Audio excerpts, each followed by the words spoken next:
Skip Happens. Please return Bubbles, your flight attendant, to her fully upright and locked position. Oh, wait a minute. Ladies and gentlemen, please take your seat and buckle up. Seat backs and tray tables in their full upright position. It's another episode of Skip Happens. Your weekly view from 30,000 feet.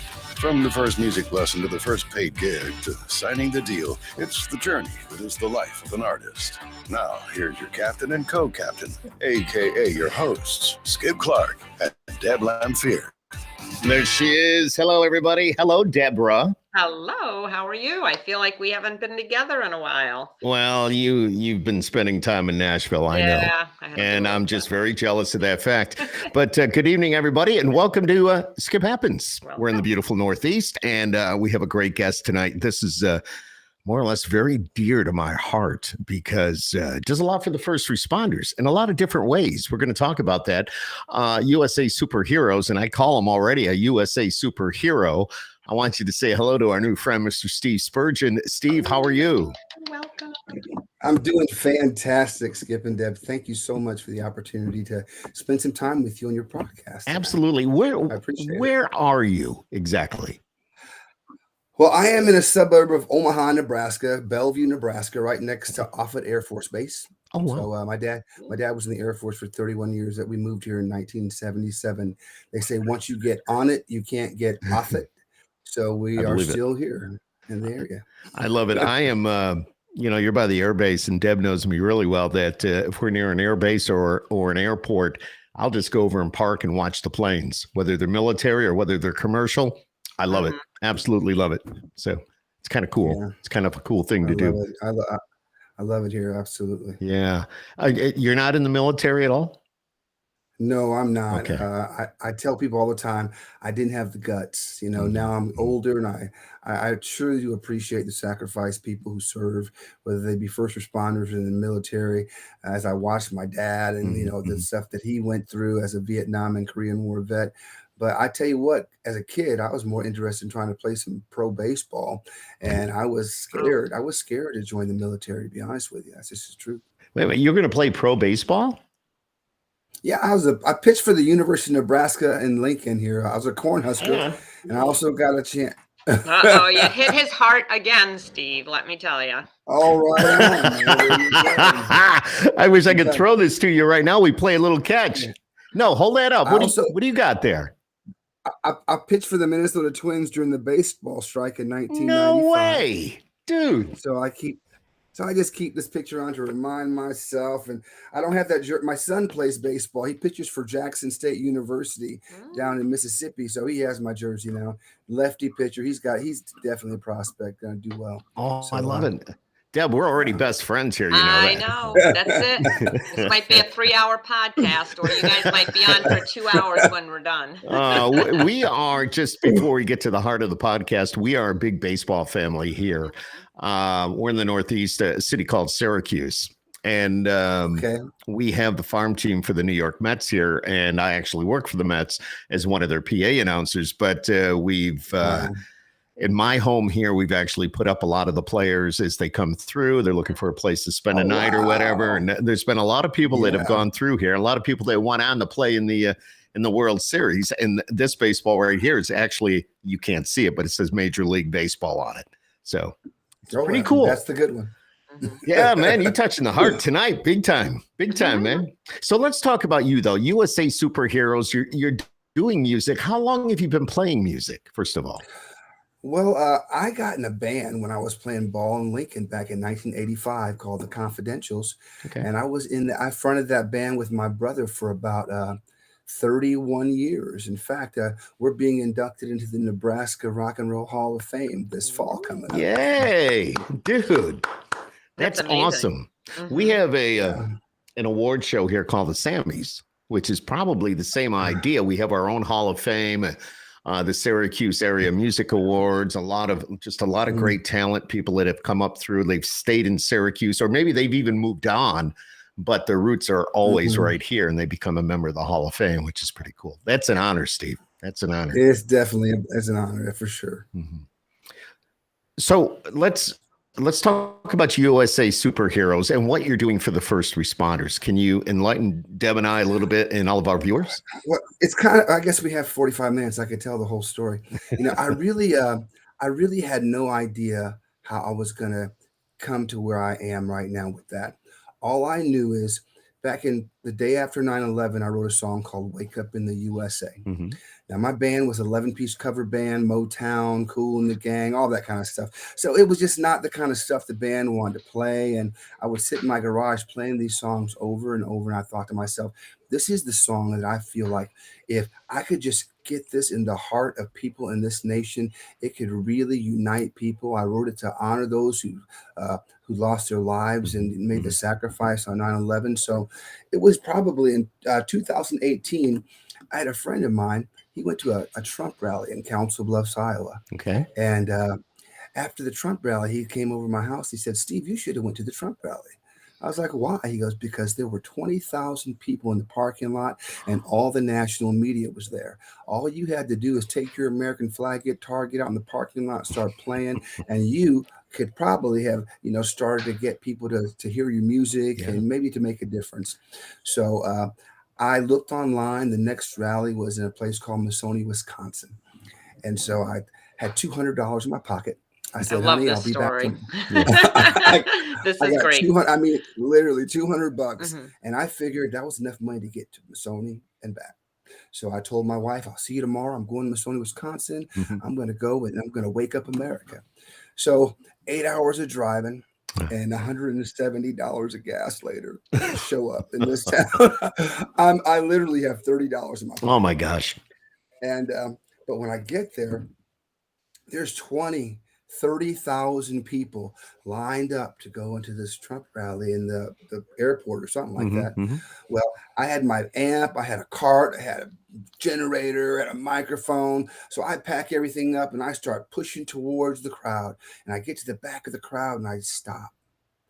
And I'm sitting there kind of in line. Mm-hmm. And I felt like the Lord said, hey, did you come here to see Donald Trump?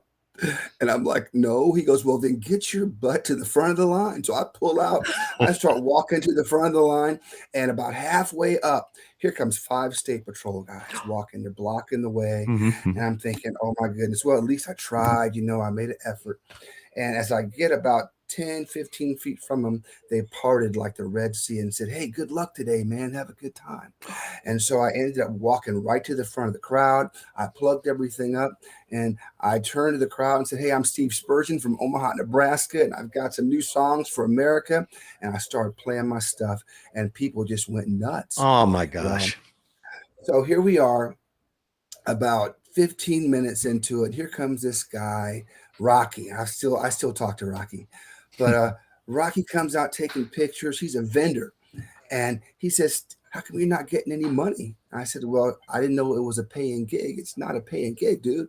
So he grabs my guitar case. He puts it on the ground in front of the crowd and says, hey, you guys, give this guy some money. And all of a sudden, people start throwing money in my guitar case. So here I'm playing all night long for probably about 3 or 4 hours. And at the end of the night, I'm counting my money. And I've got $178.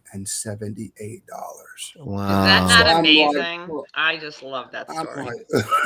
I'm like, praise God, I can go home. And I felt like God said, wait a minute. I thought you were trying to save America. I thought you were trying to see what we all have in common. I just showed you that I'll provide if you go. And at that moment, here comes Rocky again. Hey, Steve, you should follow us around the country. This is what we do. There's crowds like this everywhere we go. So I called my wife and she was good with it. So I slept in my truck for 30 days while I traveled around the country to these rallies, reaching out to the crowd. And I tell you, everywhere I went, I never asked for another dollar. I never opened my guitar case, but every time I showed up someplace, people would show up hugging me, praying for me, thanking for me, and stick it and put money in my hand. And that's how I survived for 30 days. But the thing where the first responders comes in is here, I'm trying to find out what is it that we have in common in America, because as much as I believe in God and I do my best to be Christ-like in everything that I do, I want to use my gifts and my talents to make a difference in people's lives. It's like everybody doesn't believe in God. But every time first responders showed up, it was like you were in an NFL stadium, game-winning touchdown, Super Bowl. And I'm like, that's it. That's it. We all have a first responder, a person in the military, that's a family member, a friend, or a neighbor. And me being the big comic book superhero buff that I am, I made the connection. I'm like, wait a minute, these guys do exactly what superheroes in the comic books do. They show up when we need them the most, they put their lives on the line. They're America's real superheroes. So at that point, I said, okay, I'm heading to New York City now because I'm going to go to New York and I'm going to honor the first responders of 9/11. So I get in my truck, I drive to New York City.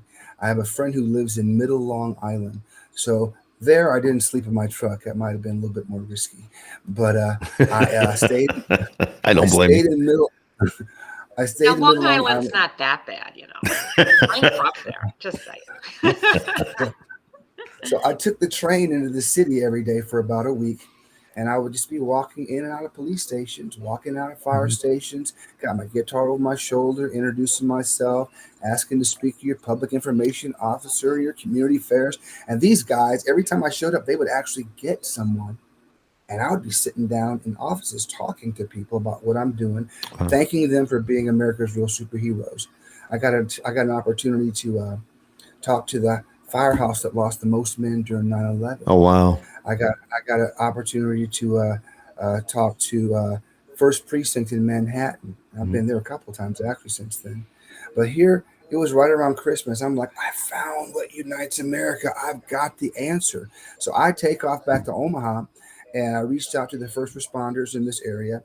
And the 7 days before Christmas, I visited every police department, every roll call, every firehouse in this area, and I told them my story. I sang a Christmas song and honored them for being the real superheroes in America. And that's it. That was my whole deal. Well, 2 days after Christmas, there was a lady who had just retired from the Omaha Police Department. She got a hold of me on Facebook, and we ended up talking, and she said that she saw the coverage of what I was doing on television. One of the news stations did a story, and she said it saved her life because she was going to commit suicide that Christmas. And I did some research, and I discovered the mental health crisis in the first responder community.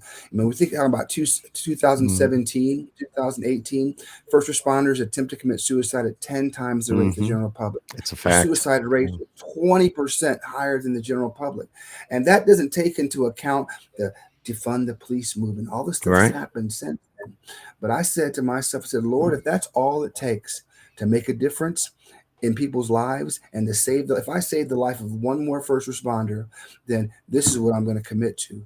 So in 2020, I quit my band, The Confidentials, and I have visited more than 100 groups of first responders in 20 states since then, at the roll calls in the firehouse, just honoring them as the real superheroes in America. And that's it. And so our viewers know, all of this came out of your own dollars, your own time. Like, you didn't have any sponsors. No. You did your own time. This was a love that you have had in your heart, knowing that God would provide for you to at least get to your places and get home, but you had no expectations. Here's an amazing story on that tip. I went to Arizona. I was playing I play in these Senior League World Series during the fall when I get a chance. Well, I was going to Arizona. I really had no money to get down there, but the fire department here in Omaha, they gave me $500 to go to LA because it connected me to the fire department in LA, the union president down there. And so I figured, well, I'm gonna go to Arizona. I've got gas and money to get there, and I was staying for free. I ate for free. They paid my fees.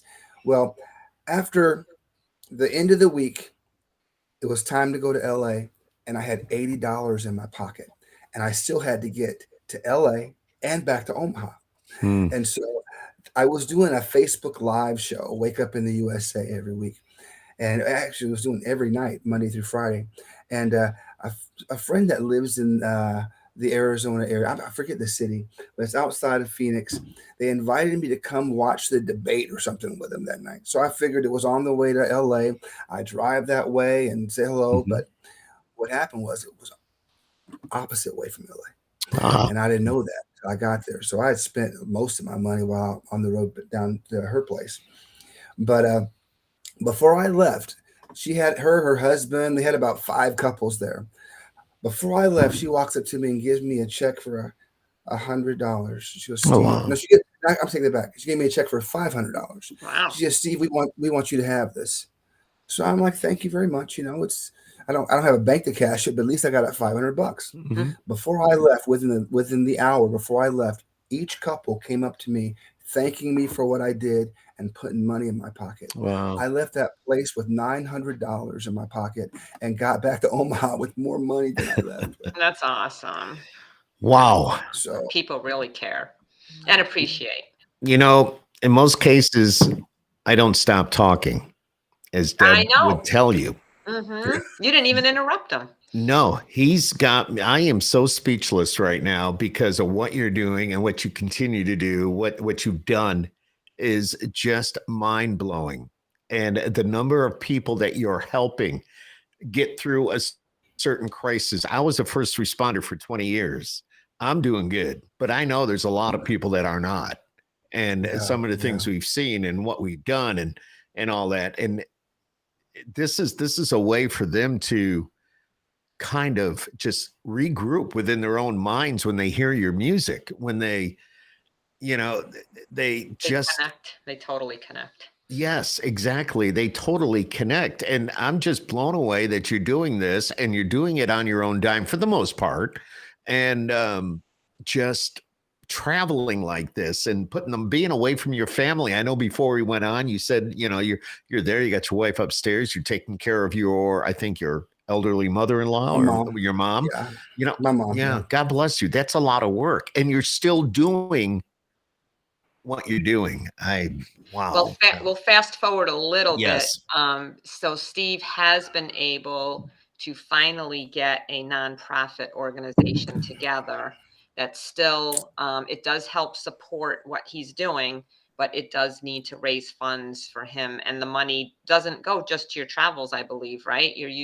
What are some of the other things? Or was that what it was for, so that you can get out there? Well, that's part of it, but I've been meeting with I created a new superhero called Captain Dreamer. Captain Dreamer is the compilation of all the best of our first responders and military personnel. He exudes those values of service and sacrifice and honesty and courage, self-respect and respect for others. And so I've created this comic book. And I've been meeting with the fire department here in Omaha, the public education crew. And I had an idea that he would, connect and be that bridge between police and fire and go into the schools while he promotes these values to the kids, helps the kids, see what their role is when it comes to participating and keeping communities safe. Because I tell the kids, my wife's an administrator in the public schools here. So I go in the schools every once in a while, play some music and talk about the first responders to the kids. And I tell them, Batman doesn't do anything until Commissioner Gordon puts that light up in the sky. And when you call 911, you guys are the eyes and ears of our first responders. You guys are so important. You get the ball rolling when it comes to keeping our community safe.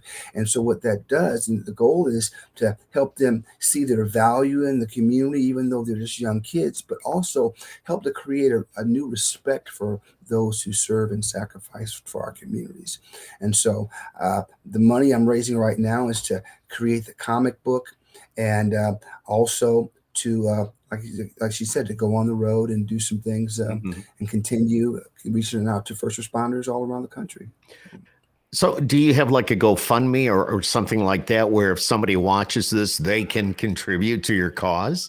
They can go to usasuperheroes.org and click donate. Bam. And right bam, there, just like that. Bam. just Absolutely. like that, you know. So that is just wonderful. Wonderful. So you get out to the fire departments, you get out to the police departments, you've been in the schools, you're in front of our military, the men and women that are, allowing us to do what you and I are doing right now, that, they fight for our freedom and they will continue to do so. But the country right now, we talked about this a little bit. We're so divided. I believe we are. Everybody's got their own agenda. Their own agenda. Thank you. I couldn't think of the right word. Their own agenda. And it never used to be like that. But now your music and your beliefs and what you're doing, hopefully that's a step in bringing us back together as one. We don't care, your political beliefs are one thing and all these other, but we're still Americans and we're still one. We're supposed to be one, and we're supposed to, united we stand and united we'll fall. Well, and it shouldn't be any other way. People use the term love so loosely. We want to, one love or love each other. We need to love one another. But real love is sacrificing yourself for people, no matter what you think about them, no matter how you feel about them. You see someone who has a need, you are sacrificing yourself for the good of other people, even though it gets you nothing, even though it might take from you. And until people learn to really reach out like that in love, then it's going to be really hard. I guess I'm just trying to set an example for my community, for my kids, because again, it's freedom, and the heart of America starts with the heart of each individual person. And so we have to work on changing hearts of individuals, and the country will take care of itself. Wow. Very true. Very true. I'm speechless tonight listening to this. I know. Just knowing that normally, Steve, I got to tell you, normally Deb's like, we'll get off the podcast and you'll go, oh my God, you wouldn't shut up tonight. But it's good. She keeps me on track. So it's just tonight listening to this and what you're doing and getting out there and getting in front of the people you need, or the individuals that you need to get in front of. You're making it work, and it's just, and it's not easy. Your music. No, it's not tell easy. Us. Yeah, go ahead. Yeah, how many songs do you have out there? Right now on Spotify, I think I have 8 songs on Spotify. Okay. But I'm heading back to Franklin, Tennessee, and I'm recording an album right now down there. And so I'll have a complete album with probably 12 to 15 songs by June, and we'll just be doing some stuff for the music. I'm working right now with the city of Omaha to put on a music festival this summer to celebrate our first responders. So, I got this vision where we're going to have, bands, we're going to have our police and fire trucks, and we're going to have some vendors out there, and we're going to have Captain Dreamer and some of the comic book superheroes. But we're trying to change perception, that demonization of our first responders. The comic book superheroes will be out spreading the word, saying, hey, we're not the real superheroes. These first responders and military personnel, they're the real superheroes in America. And we're also raising funds because, what I want to do with USA Superheroes, every kid who has lost a parent in the line of duty, we want to provide some scholarships for those kids, $1,000 scholarships. So that's what we're trying to do with the funds that we raise here in Omaha this year at the festival that we are planning to have, I believe, either the 1st of July or the 8th of July, but right around that 4th of July time is what we're looking at. Boy, I feel a road trip coming on. You're going to have $200 in your pocket. You're going to drive to Nebraska. Yeah. I wouldn't be able to do it. He did it. I don't know if I could do that. And sleeping in his truck for 30 days. That's a sacrifice because you weren't doing it for you. You're doing it for the first responders and the community and the love that you have for all that. And that's the part that just amazes me. In your documentary, you kind of really summed it up nicely when you say superheroes give up their dreams to serve others, even if it means risking their lives. So just like, Skip says, we get to do what we like to do day to day, and they're out there. They don't even think twice about going on a fire call. And another part in your documentary was like, they'll just climb up a ladder and go to the top of a building, something of that realm you were talking about, and they just don't think about it. And we should be respecting all of that 1,000,000%. You know, and I think we take it for granted sometimes what we actually have out there protecting us. You know, absolutely. I've worn those boots. I've had the Nomex gear on. I've been in an air pack, and we don't, I don't do it anymore, but we were just doing our job, and we don't even think about that, or they don't even think about that. And you're raising awareness that we do need to think about that, because, to them, it's their job. They're heroes. Yes. Each and every one of them, superheroes.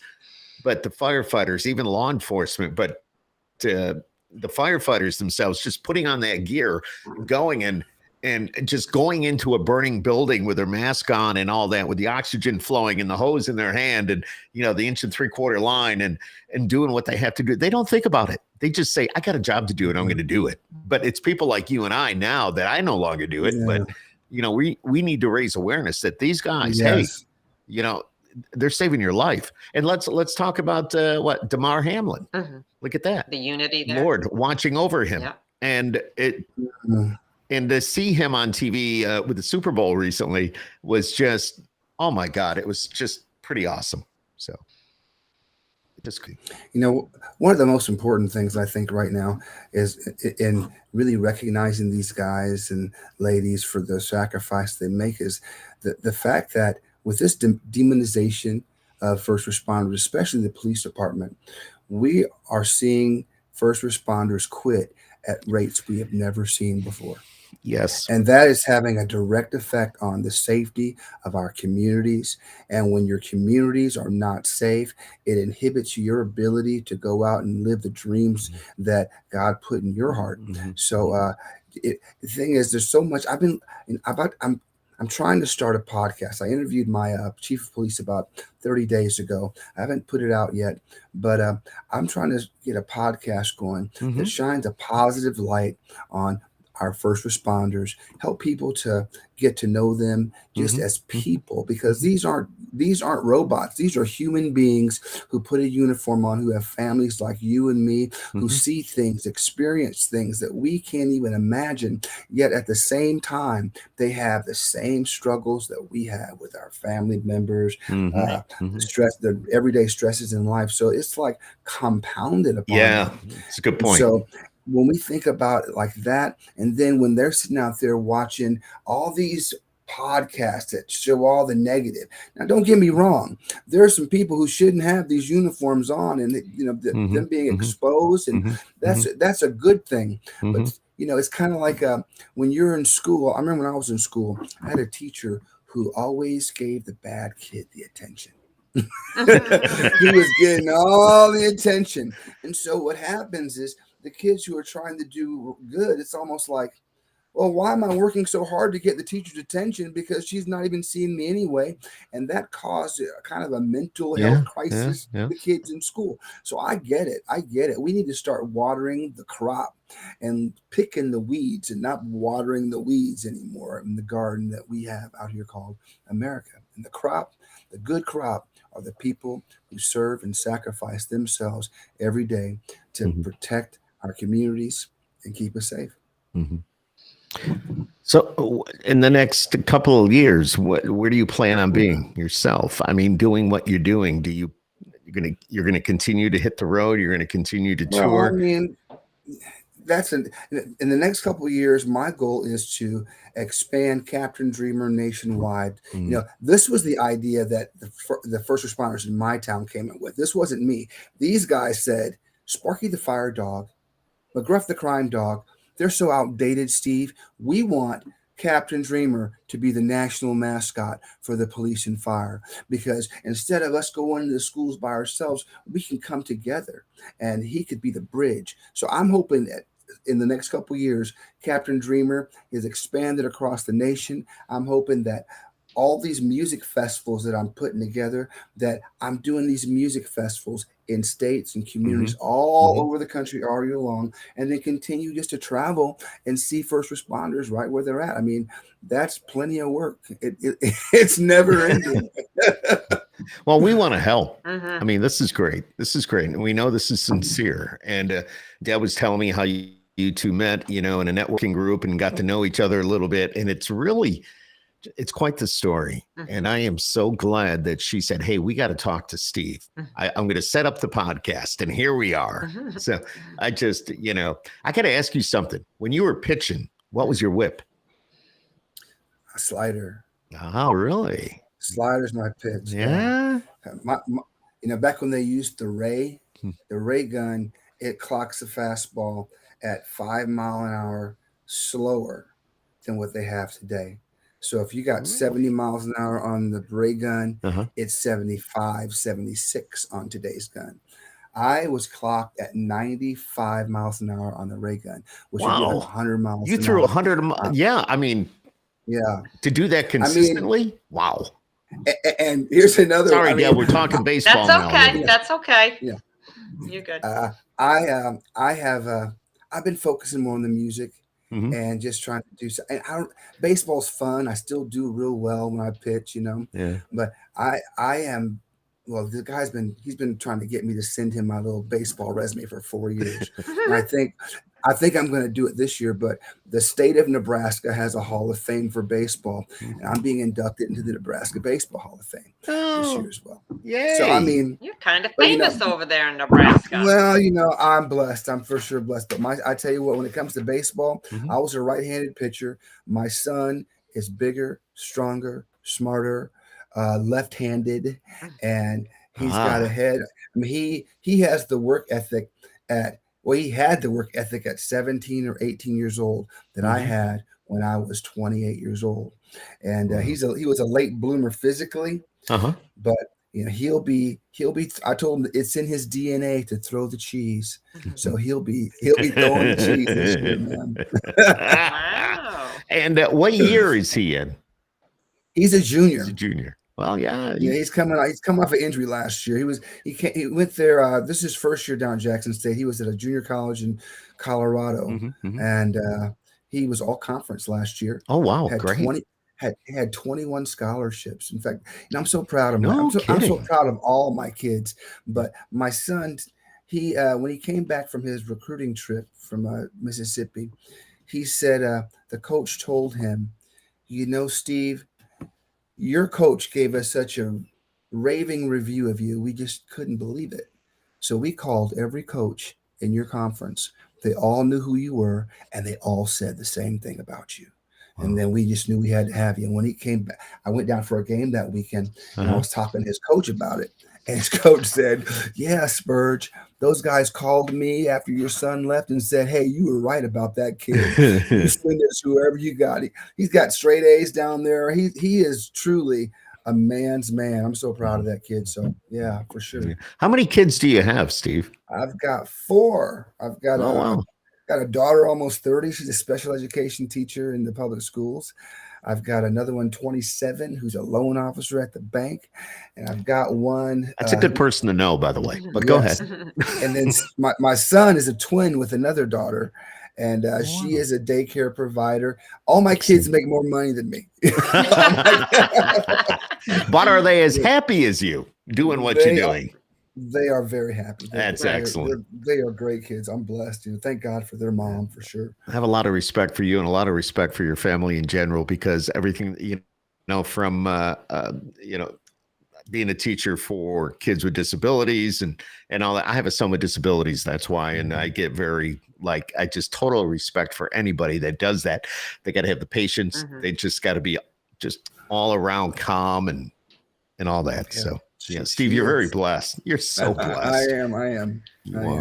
You are. Absolutely. Right. So if we wanted to go online and get some of this music, we could go to your website? Can go to my website and check stuff out. You can go to Spotify. Okay. It's all, it's all streamed, There's Yeah, nothing to I got you. buy. I know the digital. There's no, you just go stream it and go listen to it, share it with other people. I try to tell people that, my goal for my music is to inspire hearts, awaken Hmm. dreams, and feed souls. Because there's so much music out there right now that when you listen to it, I mean, there's some entertaining music, and that's good. And there's some music that has some, as I listen to some of the stuff my kids listen to sometimes, they're that younger generation. I'm like, oh my gosh, really?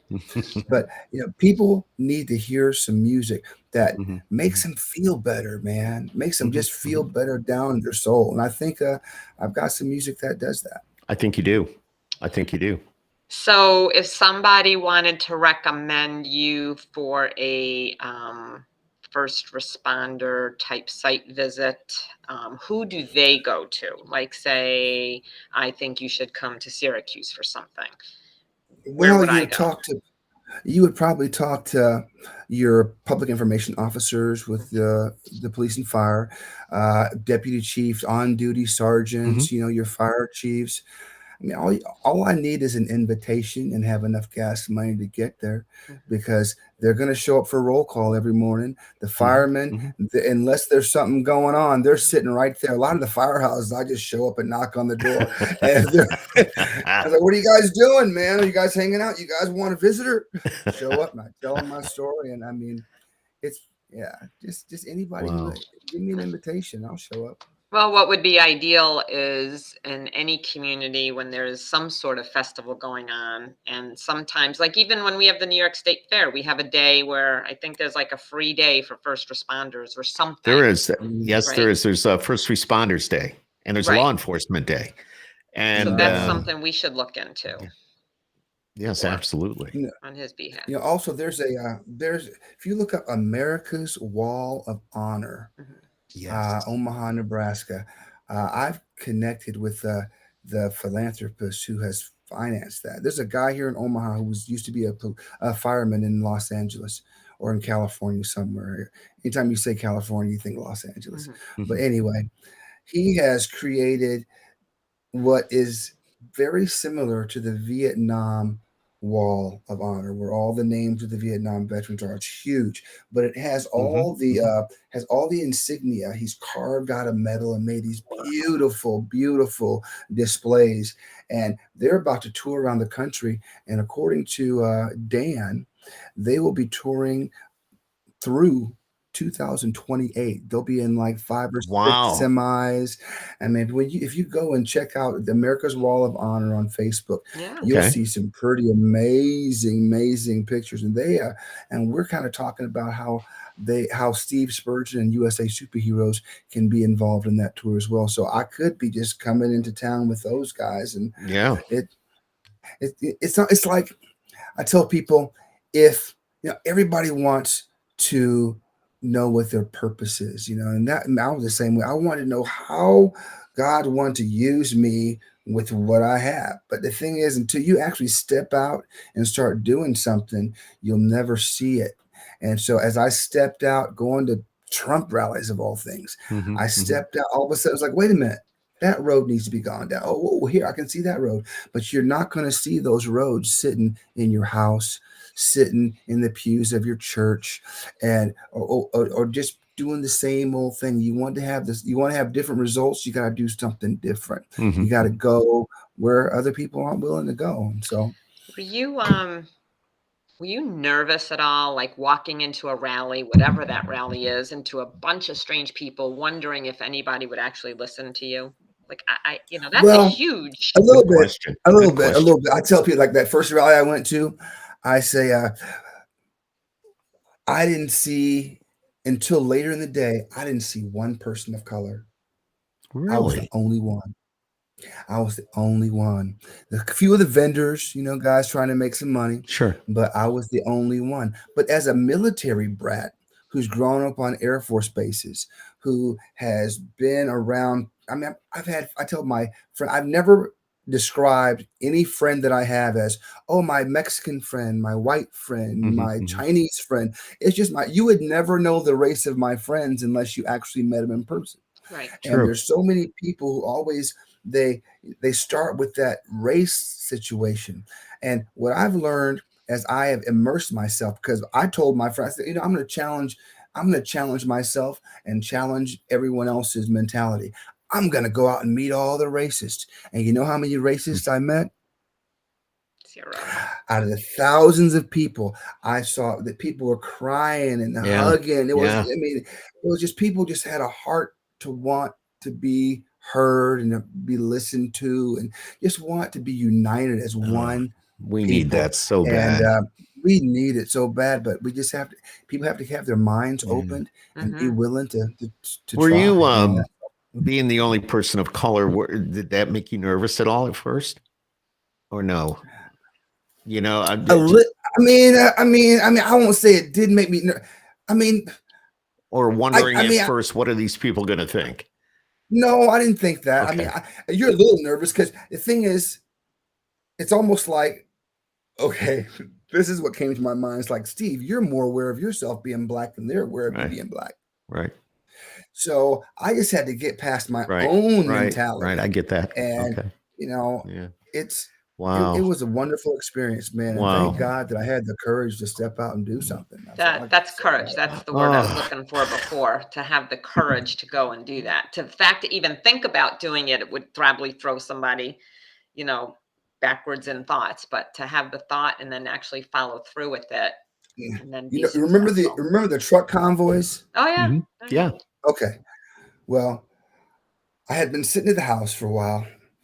And, I was getting kind of bored, having to take care of mom, subbing in the school district a little bit. But I needed to get my feet wet back doing my thing, trying to save America. And the truck convoy has come out of California. I said, honey, when they get in this area of the country, I'm just going to head and join with the truck rally. So I met the truck rally up in Indiana somewhere, and followed them all the way to DC and camped out for like a week with them in Hagerstown Speedway in Hagerstown, Missouri. And the thing about the truck rally camping, there was people from every walk of life, Mexicans, Asians, blacks, whites. I mean, everyone was there. But I was online talking to some of my friends on Facebook, and they would say things like, I don't see any black people there. And so I would take a picture with a bunch of black people. Oh, I don't see any Mexican people there. And so I take a picture of a bunch of Mexicans. And I said, look, it was almost like that church camp that your parents made you go to that you didn't want to go to. But That's true. But you didn't want to leave when it was time to leave. There was this guy from the Middle East. I met this Middle Eastern guy. It was about 2:30 in the morning. And he's walking around talking real loud with his accent with his son. He's about 60 plus years old. And so anytime I saw a minority, I'd walk up to him and say, hey, what do you think? What do you think about it? And this guy he was bouncing left and right, goes, you can feel it, man. You can feel it, man. And so, I challenged a couple of my friends. I said, look, I'll give you $10,000. Of course, I didn't have $10,000, and I knew I wouldn't have to pay it. But I said, I give you $10,000 if you come down here for one day and leave with the same mentality. So yeah, wow, that's all I got. Wow. Well, you've got a lot. So it's Steve's. What your website is? Steve Spurgeon. Well, SteveSpurgeon.com and USASuperheroes.org. Love it. Absolutely. You can make your donation at USASuperheroes.org. Yeah. The big donate button right there on the front. Bam. Yeah. Right there. Done. Done. Not on the front. It's on every page. Yeah. On every page. No matter where you go. It's good. It's good. Doing it right, my friend. Absolutely. And if everybody even viewing this down the road, if they could do that, that'd be so awesome. And we thank them very much. I mean, and we thank you very much, Steve, for what you're doing for not only us, but for America in general, and bringing people together. It doesn't matter what race, what color, all that. I mean, we're all one. It's just, and you explained it very well, bringing everybody together, and hopefully that our viewers will jump on and, like I said, make a donation, listen to the music, download the music if they can, help out wherever they can. And I'd love, you're the type of guy where I'd love to sit down and have a cup of coffee with. Just to talk. To Syracuse. Okay. You better. You'll be coming here. We're going to get you here somehow. Yeah. We'll wait until it warms up here a little bit, but Of course, in Nebraska, I imagine the temperature is probably pretty cold. So, well, today it was almost 60 degrees, believe it or not. Okay, it was almost 50. Nebraska does this. Yeah, we're doing that too. We're doing that too. We're talking about 60 later this week, and then the weekend it's going to go back down into the 30s. So we're going to get hit with some massive blizzard next week. That's right about opening day. Opening day here. That's exactly what happens. Yeah. Too. Opening day is April 4th for our home opener for our local team here is April 4th. So we'll be there, but we'll be freezing our butts off. Do you talk to the scouts up there and tell them to be sure they head down to Jackson State and check out my son? We get him at the New York Mets. Yeah. I mean, we're the Syracuse Mets. And here's another thing. You come to town, you let us know because I'll put you in that stadium. All right. Skip's you know what connections. I mean? I got connections. Yeah. I'd love to sing the national anthem.